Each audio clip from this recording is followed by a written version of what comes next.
শিক্ষার্থী বন্ধুরা 2024-25 শিক্ষাবর্ষের একাদশ শ্রেণীতে ভর্তির অনলাইনে আবেদন চলছে।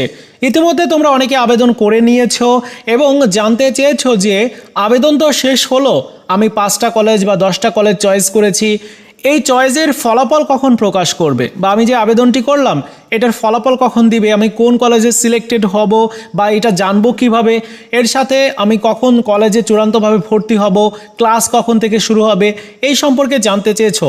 সো আজকের ভিডিওতে আমি এই বিষয় নিয়ে পরিপূর্ণ তথ্য শেয়ার করব, তাই সম্পূর্ণ ভিডিওটি দেখার পাশাপাশি চ্যানেলটিকেও সাবস্ক্রাইব করে রাখবে তোমাদের একাদশ ভর্তি নিয়ে আপডেটগুলো পেতে। চলো শুরু করা যাক। দেখো, একাদশ শ্রেণীতে ভর্তি হওয়ার জন্য যে কলেজগুলো তুমি চয়েস করছো, এই কলেজ চয়েসের ফলাফল প্রকাশ করবে কবে, এইটা জানতে হলে নীতিমালাটা দেখতে হবে।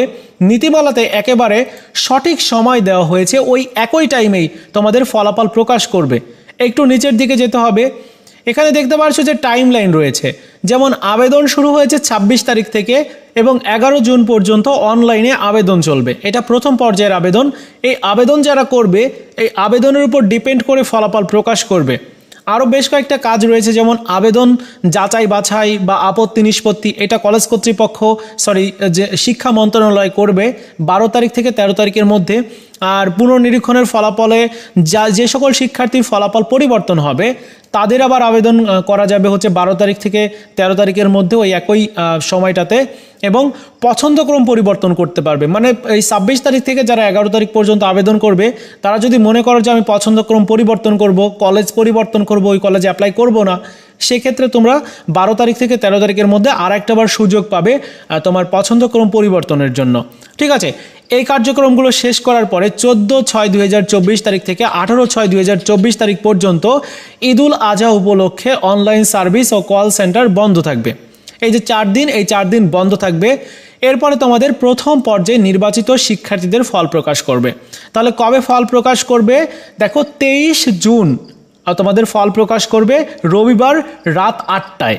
রাত 8টার দিকে তোমরা এই ফলাফল জানতে পারবে যে তুমি একটা কলেজে সিলেক্টেড হয়েছো কি হও নাই।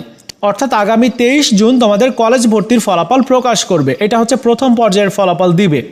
এবং প্রথম পর্যায়ের ফলাফল পরে তোমার 29/6/2024 তারিখ থেকে প্রথম পর্যায়ের ফলাফল যেদিন দিবে 23 তারিখ থেকে 29 তারিখের মধ্যে তোমার নিশ্চয়ন ফি দিতে হবে। নিশ্চয়ন ফি দিতে হবে কিসের জন্য? যারা সিলেক্টেড হবে, যদি ওই কলেজে ভর্তি হওয়ার ইচ্ছা থাকে তাহলে তাকে তোমার নিশ্চয়ন ফিটা দিয়ে কমপ্লিট করতে হবে নিশ্চয়নটা। তারপরে চূড়ান্তভাবে ভর্তি হতে হবে। একটা সময় রয়েছে, এই যে দেখতে পাচ্ছ যে ভর্তির সময় হচ্ছে 15 তারিখ থেকে 25 তারিখ, মানে 15 জুলাই থেকে ভর্তি শুরু হবে। সে জুলাই মাসে গিয়ে ভর্তি, জুলাই মাসের 15 তারিখে ভর্তি শুরু আর 25 তারিখে ভর্তি শেষ হবে। এবং তোমাদের ক্লাস শুরু হবে হচ্ছে 30 জুলাই থেকে। ঠিক আছে, তো তোমরা যারা এই প্রশ্নগুলো করেছিলে যে ক্লাস কবে শুরু হবে, কলেজে আমরা কবে ভর্তি হতে পারবো, আশা করি তোমরা উত্তরগুলো পেয়ে গেছো। তোমাদের এই যে কলেজ ভর্তির আবেদন করছো, এটার ফলাফল দিবে আগামী 23 জুন।